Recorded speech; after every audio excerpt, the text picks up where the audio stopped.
Why is vitamin C so important to your body? Maybe you've heard of it being this powerful antioxidant that could potentially help fight off these harmful substances called free radicals that can damage your cells, DNA, and other structures throughout your body.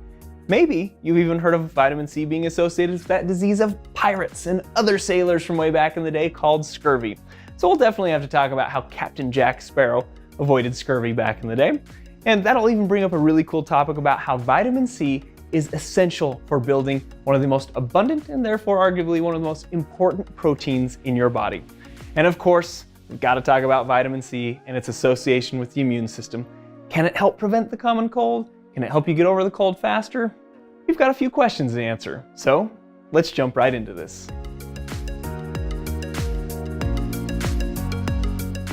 Vitamins are essential nutrients in order for our bodies to function properly, and obviously vitamin C falls into this category. Vitamin C is also known by another name called ascorbic acid, but I'll refer to it as vitamin C throughout this video. Now, most of us will get vitamin C through actually ingesting it. You can get it intravenously through, say, like an IV bag, but again, most of us are going to be putting it in our mouth in the form of, say, like an orange, a grapefruit, or other citrus fruits. Even certain leafy greens like cabbage, broccoli, even peppers and tomatoes have vitamin C. And of course, we can always get vitamin C through supplementation. Now, whatever we put into our mouth, whatever fruit, vegetable, or supplement it is, it'll eventually make it down into the stomach that you can see here on the tray. And here's the small intestine down here, kind of coiled up in the center, and even the large intestine coming around there just to orient you. But that vitamin C will actually pass through the stomach and start moving through the small intestine. And it gets absorbed in what we refer to as the distal small intestine. Distal just kind of refers to like distance or further from the point of origin. And so it's going to be absorbed kind of towards the end of the small intestine. And when we say absorbed, that means we've pulled it into the bloodstream. And when we're talking about absorbing vitamins into the body and into the bloodstream, it's important to have this discussion about fat-soluble vitamins versus water-soluble vitamins. Vitamin C being one of those water-soluble vitamins. Now, these water-soluble vitamins are quickly absorbed into the body and can be transported freely throughout the fluid environment of the body, like the bloodstream, hence water-soluble. Whereas if we compare that to fat-soluble, kind of think of that analogy or of the oil and the water. They don't really like each other. And so those fat-soluble vitamins don't move as freely throughout the fluid environment of the body and actually require a carrier or a transporter to move them throughout the bloodstream and to the target tissues. But once those fat-soluble vitamins have reached their target tissues and can perform their functions, if there's any excess of the fat-soluble vitamins or extra, that extra or excess can be stored in the liver or in the adipose tissue. And so think about that from this perspective. If I went extended periods of time without ingesting a fat-soluble vitamin, I could pull any of that or extra from those storage places like the liver and the adipose. Now, that's kind of a pro of the fat-soluble vitamins. You can kind of think of a con as, well, that means I could also store too much in there, and so you are actually more likely to get toxic or hit toxicity levels sooner with ingesting too much of the fat-soluble vitamins as compared to, say, like the water-soluble vitamins. Because the water-soluble vitamins, once they reach their target tissues and perform their functions, if there's any extra, those water-soluble vitamins, like vitamin C, will not be stored in the liver or the adipose. Instead, they'll move back into the bloodstream, eventually make it to the kidneys through this artery called the renal artery here. And this renal artery will branch into smaller arteries that will eventually make it to the outside of the kidney called the renal cortex. And the tiny little arterioles or little blood vessels that you can't see underneath the probe will then have that vitamin C, and it will move from the blood vessels into tiny little urinary tubules. And those urinary tubules will funnel into larger tubes that you can see getting bigger and bigger and eventually out the ureter and outside the body. So from a perspective of pros and cons, the water-soluble vitamins are therefore more important to ingest on a day-to-day basis. But you're much less likely to get toxic or hit toxicity levels on the water-soluble vitamins because they won't get stored in these tissues and instead will get excreted in the urine. And speaking of the importance of consuming those water-soluble vitamins on a day-to-day basis, and of course, consistently consuming those fat-soluble vitamins, I think many of us can relate to the idea that it's sometimes tricky to get all the vitamins and nutrients we need just through our diet, especially if we're really busy and on the go. Sometimes it's just very convenient to consume those through supplementation. And that's why I'm extremely excited to say thank you to the sponsor of today's video, Athletic Greens. Athletic Greens is a nutrition company that provides an amazing nutrition drink that's called AG1. AG1 contains 75 ingredients, vitamins, yes, vitamin C, minerals, superfoods, adaptogens, and probiotics. It's for anyone looking to get a little bit more healthy. I've been drinking AG1 every morning for months now, and I love how convenient it is. I hate opening multiple pill bottles every morning, and now with just one scoop, I can get 75 amazing ingredients, dump that into 8 ounces of water, shake it up, and drink it down the gut tube. It's amazing, and it has definitely helped simplify my health routine. Now, obviously, we are going to spend the remainder of the video discussing benefits specific to vitamin C. And yes, we already discussed AG1 does contain vitamin C, but some other amazing benefits of AG1 by Athletic Greens are things like boosts in energy levels. And I'm not a big coffee drinker, so any boost in energy that I can get throughout the day is definitely a win. I'm still also participating in a lot of sports, training for athletic events, and so recovery between workouts and events as well as performance is extremely important to me. And AG1 can help provide the nutrients to help with those things like recovery and boosts in performance. It's also NSF certified, which means what's on the label will actually be found in the product. If you're interested in trying this amazing product, go to athleticgreens.com/humananatomy, and they're going to give our audience a free 1-year supply of immune supporting vitamin D, as well as 5 free travel packets. The link is in the description below. So finally, let's get to the nitty-gritty of vitamin C. Yes, we know how it's consumed, how it can move throughout the body, and even how it's excreted, but what does it actually do inside of you? Well, one of the amazing functions of vitamin C is that it's known as a powerful antioxidant. But what does that word even mean, antioxidant? Well, antioxidants are amazing substances that can help combat or neutralize potentially harmful compounds called free radicals or reactive oxygen species. Now, we'll talk about exactly how vitamin C combats a free radical, but how do we even get free radicals inside of our bodies? Well, you just breathing and utilizing oxygen creates free radicals. So when our cells utilize oxygen to create the energy source of our cells called ATP or adenosine triphosphate, the majority of that oxygen that's utilized is actually reduced to water, so essentially harmless. But about 4 to 5% of that oxygen is not and becomes these free radicals or reactive oxygen species. And these are damaging to components of our cells.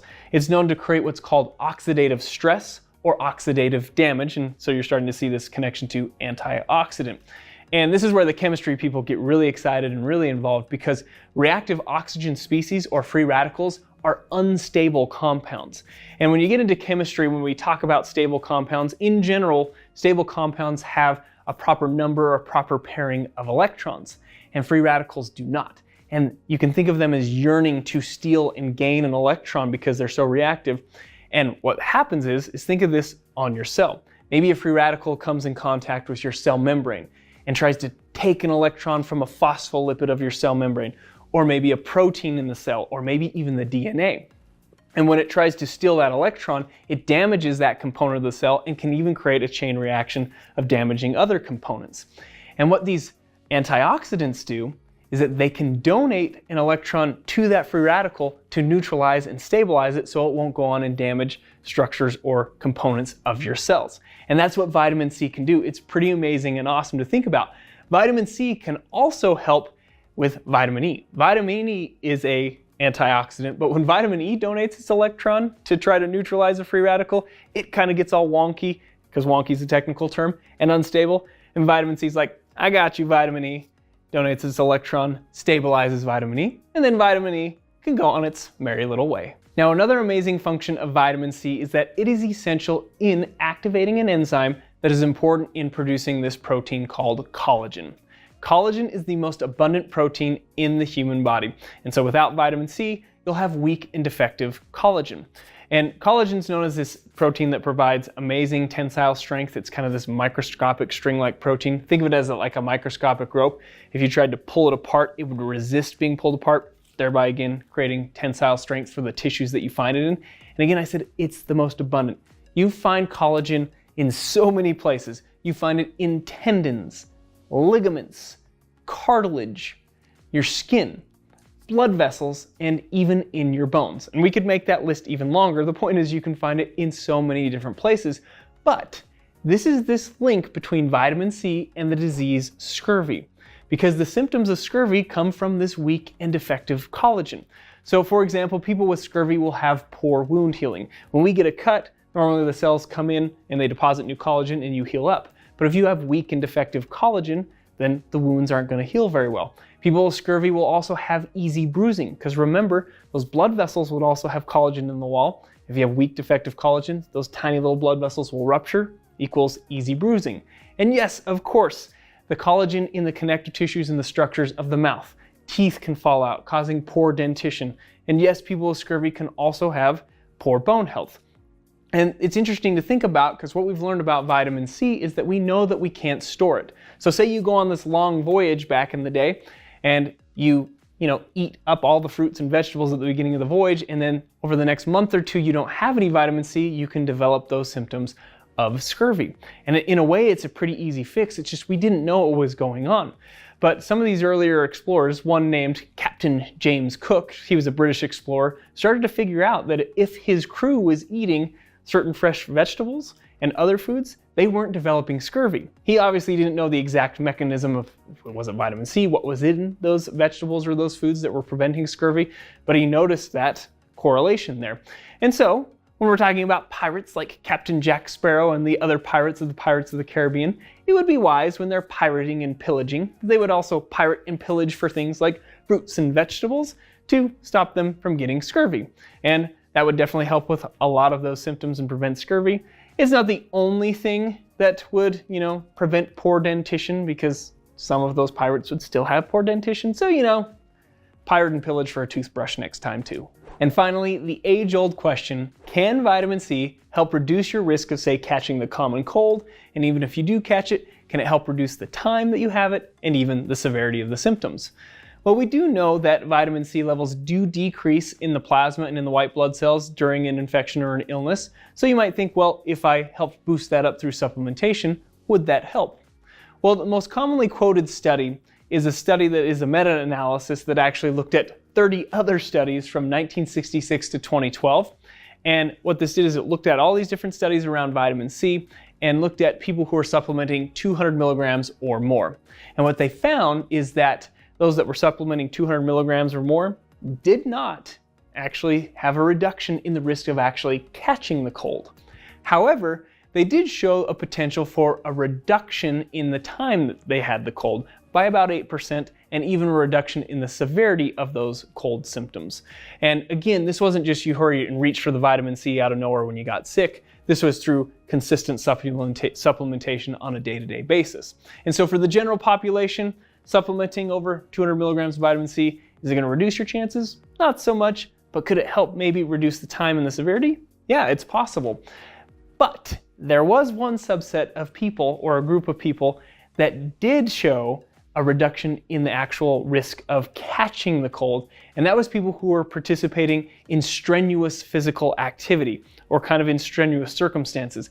Things like marathon runners, skiers. They even included soldiers that were working in Arctic conditions. Those groups were found to have a little bit of a reduction in actually the risk of catching a cold through consistent supplementation.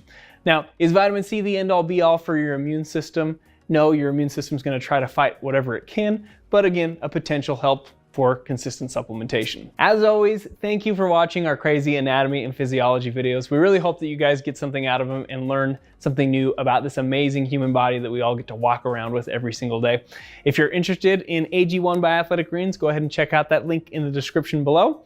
If you feel the need, like, subscribe, turn on notifications, and comment like crazy. We really do appreciate your guys' feedback. And Jeffrey and I will see you in the next video.